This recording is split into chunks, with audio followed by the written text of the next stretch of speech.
తాకట్లో ఉన్న మీ బంగారాన్ని విడిపించి ఆ రోజు ఆన్లైన్ రేటుకి కొంటాం. Sharma gold company. అందరికీ నమస్కారం. Welcome to Suman TV. నేను గీతాంజలి. ఇవాళ మనతో పాటు ఉన్నారు శ్రీ శ్రీ శ్రీ ఆనంద శివకామేశ్వరి సన్నిధానం పీఠాధిపతులు శ్రీ శ్రీ శివకామేశ్వరి ఆనందమయ్య అమ్మతో మాట్లాడదాం. శ్రీమాత్రే నమః అమ్మ. శ్రీమాత్రే నమః తల్లి. ఎన్నో సందేహాలు వస్తూ ఉంటాయి. అందులో భాగంగా కొంతమంది కామెంట్స్ లో అడిగేవి నేను ముందుంచుతున్నాను. మహిళలు మరీ ముఖ్యంగా ఈ మధ్య కాలంలో మీకు చాలా కాల్స్ వచ్చి ఉంటాయి. మంత్రం ఇస్తారా అమ్మా, మేము జపం చేయాలనుకుంటున్నాము దీక్షకి అని చెప్పి చాలా మంది మహిళలు అడుగుతూ ఉన్నారు కదా. అయితే ఇలా అడిగిన వాళ్ళు కొన్ని ప్రశ్నలు కూడా అడుగుతున్నారు. ఏంటంటే, గృహిణులుగా మేము నియమాలు ఎలా పాటించాలి, అసలు మంత్రం తీసుకోవచ్చా, ఆ జపం ఎలా చేయాలి, రోజుల వ్యవధంటూ ఉంటుందా, సంఖ్య ఉంటుందా, ఒకవేళ మేము జపం చేయాలనుకుంటే ఇంట్లో ఎలాంటి పరిస్థితులు ఉండాలి, అసలు మాకు అవకాశం ఉంటుందా అనేది వీళ్ళ సందేహం. చాలా మంచి ప్రశ్న అడిగామమ్మా. ఎందుకంటే స్త్రీలు వేదం చదవకూడదని, స్త్రీలు మంత్రం ఉపదేశం తీసుకోకూడదని నేను విన్నానమ్మా. ఇది ఇలాగా చాలా రకాలైనటువంటి అపోహలు ఉన్నాయి. ఎందుకంటే సృష్టి స్త్రీ లేనిదే జరగదు. అలాంటి స్త్రీ, అసలు స్త్రీ లేకపోతే మనుగడేదమ్మా, అసలు పురుషుడి పుట్టుకేది. అలాంటి స్త్రీ మంత్రం ఎందుకు తీసుకోకూడదు, ఎందుకు తీసుకోకూడదు అనే నియమాలు వచ్చాయి. అసలు తీసుకోవచ్చా లేదా అనేది నేను చెప్పేది కాదు. ఈ పుస్తకం చతుర్వేద సంహిత. ఇందులో ఇది నేను చెప్పడం లేదమ్మా, మీకు చదివి వినిపిస్తున్నాను. తప్పకుండా. వేదములో స్త్రీ స్థానం. ప్రపంచంలో గల మతములన్నీ స్త్రీలను సహస్రాబ్దముల నుండి అణిచిపెట్టి వారిని కేవలము వంటింటికి అంటే వంట చేయడానికి మాత్రమే అన్నట్టు ఒక ప్రచారం జరుగుతోంది. వేద ధర్మం మాత్రము స్త్రీలకు పురుషులతో సమానంగా సామాజిక, ఆర్థిక, రాజకీయ, ధార్మిక సమానతను ప్రతిపాదించుచున్నది.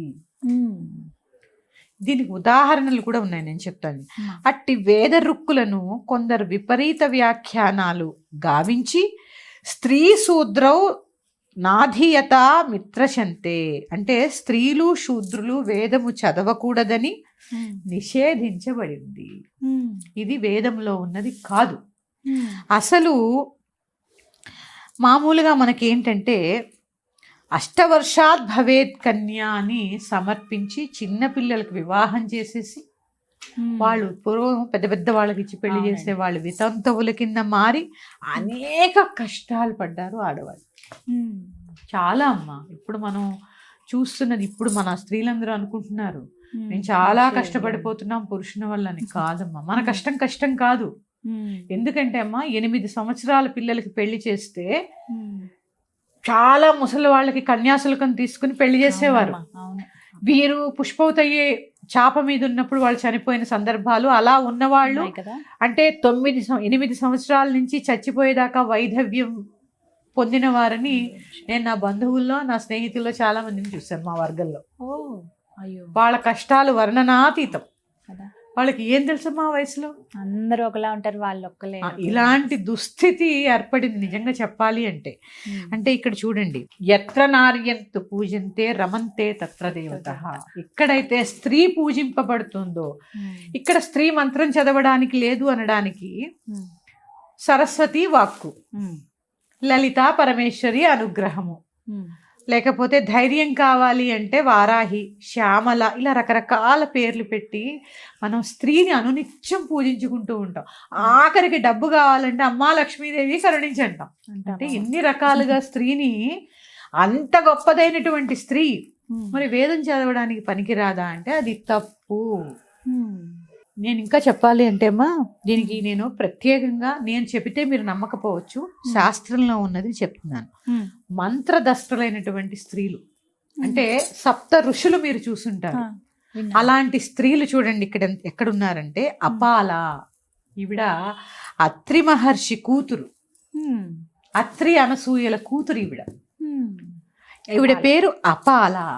బ్రహ్మవాదినట ఈ అపాల ఋగ్వేదాన్ని వ్యాఖ్యానించింది. అంటే చదివారు ఆవిడ ఋగ్వేదాన్ని, అటు మూల నుంచి ఇటు మూల దాకా, ఇటు మూల నుంచి అటు మూల దాకా చదివి వ్యాఖ్యానించి శీలము గల వరుని కన్య ఎలా వివాహం ఆడాలి అనేటటువంటి దాని మీద ఈ అపాల అనే ఆవిడ రీసెర్చ్ చేశారు. చూడండి, అంటే వేదంలో ఉన్నవే కదా, అంటే వేదాలు అంటే మనకి ప్రామాణికములు, అవును, అవే ప్రామాణికంగా తీసుకుంటాం. ప్రామాణికములు కదా. ఆవిడ అత్రి మహర్షి యొక్క కూతురు, ఆవిడ పేరు అపాల. ఇక 2 కాక్షీవతి ఘోష. ఈవిడ కూడా ఋగ్వేదంలో రీసెర్చ్ చేసింది ఈవిడ. కాక్షీవతి ఘోష. ఈమె అంటే అశ్వినీ దేవతలను భర్త మరణించిన తర్వాత స్త్రీ సంతానం కోసమే వివాహమాడాలి అనే దాని మీద ప్రస్తావించిందట అప్పట్లోనే. చూడండి, భర్త చనిపోయిన స్త్రీకి సంతానం ఎలా కలగాలి అంటే ధర్మబద్ధంగా. ఎప్పుడైనా కూడా అమ్మ ధర్మేచ అర్ధేచ కామేచ కదా. ధర్మబద్ధమైన అర్థము, ధర్మబద్ధమైన కామము, ధర్మబద్ధమైన సంతానం. భర్త మరణించిన తర్వాత ధర్మబద్ధమైన సంతానాన్ని ఎలా కనాలి అనే దాని మీద ఈ కాక్షీవతి ఘోష అనే ఆవిడ రీసెర్చ్ చేశారు. వేదం ఏ వేదం? ఋగ్వేదంలో 10వ మండలంలో కొన్ని సూక్త మంత్రాల్లో ఇది చెప్పబడింది అన్నమాట. ఇక తర్వాత రోంషా ఆవిడ పేరు. వీళ్ళందరూ స్త్రీలు, పేర్లు చూడండి, రోంషా. ఈవిడ కూడా ఋగ్వేదాన్ని చదివి రాజకీయములందు వర్ణన చేసిందట ఈవిడ. అంటే మంత్రాలకు వివరణ ఇస్తూ వర్ణన.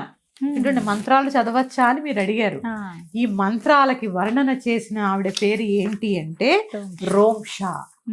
ఇక తర్వాత లోపాముద్రాదేవి, అగస్తుని యొక్క భార్య, స్వయంగా అమ్మవారి చేత పంచదశి మంత్రం పొందినటువంటి మహిమాన్వితమైన స్త్రీ. స్త్రీలు హోమం చేయొచ్చా, స్త్రీలు పంచదశి చదవచ్చా, ఇప్పుడు మీరు అడిగారు కదా. మనకి అంటే నేను ముందు చెప్పినవన్నీ కూడా వాళ్ళు వేదాలు చదివి కొన్ని అంశాల మీద రీసెర్చ్ చేసి కొన్ని గ్రంథాలు రచించారు. ఈవిడ ప్రత్యేకించి శ్రీ విద్య మంత్రద్రష్ట. ఈవిడకి ప్రత్యేకించి ఈవిడ ఉపాసన చేసినటువంటి విద్యలో లోపాముద్ర విద్య అంటారు. శ్రీ విద్య ఈవిడ ఉపాసన చేసినటువంటి మంత్రం. అందుకే కామేశ్వరీం పరామీఢే కాదిహాది స్వరూపిణి, కాది విద్య హాది విద్య అని ఉంటాయన్నమాట. ఈ యొక్క విద్యని స్త్రీ అంటే లోపాముద్ర అనే ఆవిడ ఆయన యొక్క భర్తని అనుసరించి, అంటే మనం ఇప్పుడు చెప్పాం కదా స్త్రీలు మంత్రం తీసుకోకూడదు అనే స్థితిలోనే ఆవిడ చూడండి, ఇప్పుడు అమ్మవారినే ఎవరు మంత్రం ఇవ్వట్లేదు కానీ అమ్మవారిని ఉపాసించాలి, తపస్సు చేసింది అమ్మ కోసం. చేసి అమ్మవారి నుంచే మంత్రం పొందినటువంటి మంత్రదష్ట. ఇప్పుడు చేయొచ్చా ఆడవాళ్ళ మంత్రం? ఖచ్చితంగా చేయొచ్చు అమ్మ, చేసినప్పుడు. ఆవిడ పేరే లోపాముద్ర. తర్వాత వాగమృణి, ఆవిడ పేరు ఏంటంటే వాగమృణి. ఈవిడ కూడా ఋగ్వేదములో రీసెర్చ్ చేసి కొన్ని రకాలైనటువంటి సూక్తములకు వివరణ ఇచ్చారు. అంటే చదవడము, మళ్ళీ దాని మీద వ్యాఖ్యానం రాయడం. అంటే వాళ్ళకి ఎంత మంత్రం మీద పట్టు ఉంది చూడండి. ఇప్పుడు మనం చదివేటటువంటి ఇంత సులువైనటువంటి ఏమన్నా ఉన్నాయా? అంత సంస్కృతం, ఛందస్సు ఇదంతా చూడండి. ఆ తర్వాత విశ్వవారాజత్రేయ అంటే ఈవిడ కూడా ఋగ్వేదం మీదే రీసెర్చ్ చేసిన ఆవిడ. తర్వాత శచిపౌలోమి అంటే వీళ్ళేంటంటే మండలాలు ఉంటాయి వేదాల్లో, కొన్ని మండలాల్లో ఏ మండలాల్లో చేశారు అనేది. ఈవిడ పేరు శచిపౌలోమి. ఈవిడ కూడా ఆ ఋగ్వేదాన్ని చదివి దాని మీద రీసెర్చ్ చేసి కొన్ని అంశాలని ప్రస్తావించారు. తర్వాత శాశ్వత అంగీరస. వీళ్ళందరూ స్త్రీలు, ఆవిడ పేరు చూడండి చాలా వినూత్నంగా. ఈవిడ అంగీరస ఋషి పత్ని శాశ్వతి. శాశ్వత అంగీరస ఋషి యొక్క పత్ని ఈవిడ, భార్య అన్నమాట. ఆ తర్వాత సావరాగ్ని. ఈవిడ కూడా ఋగ్వేదంలో పేర్లన్నీ చూడండి, సావరాగ్ని. తర్వాత సిక్తాని వాసరి, వీళ్ళందరూ పేర్లు చెప్తున్నానమ్మా. తర్వాత సూర్య సావిత్రి, తర్వాత శ్రద్ధా కామయాణి, తర్వాత ఇంద్రాణి, ఊర్వశి, తర్వాత యమీ వైవస్వతి, తర్వాత అదితి దాక్షాయణి, తర్వాత ఈ మధ్య సాయి పల్లవి గారి సినిమా ఒకటి వచ్చింది గార్గి.